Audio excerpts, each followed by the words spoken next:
នេះគឺជាប្រភេទទូចានកំងចាកណ្ដុរអត់ចូលកឌីអត់ស៊ីចាអត់ពុកអត់ច្រេះអត់ហៅពណ៌ចាសម្រាប់អាលុយមីញ៉ូមគឺមានលក្ខណៈជាប់បានល្អចាទឹកថ្នាំវិញគឺសិនចាបងប្អូនគឺជាប់បានល្អពណ៌សគឺពណ៌ស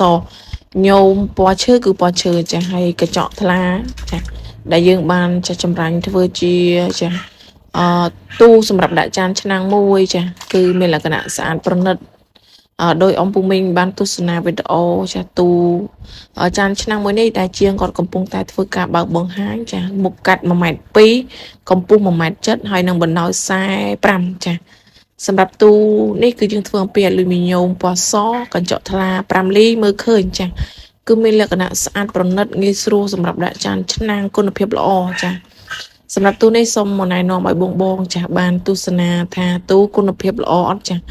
គឺយើងប្រើសិតសឹងតែញោមចានេះសុំទ្វាបងសុំទ្វាញោមក្រាស់ថ្នាក់វិញក្រាស់ហើយគ្រួងក៏ក្រាស់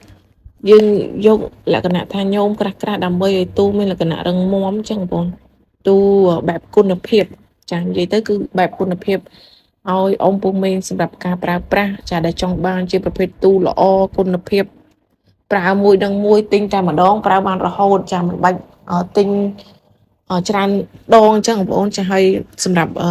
វីដេអូបន្តនេះគឺគ្រូញោមទូហ្នឹងបងប្អូនដែលយើងមិនទាន់បានដាក់ថ្នាក់ដាក់កញ្ចក់ចាទ្វារផ្សេងចាហើយនៅក្នុងស្តុកបងប្អូនគឺមាន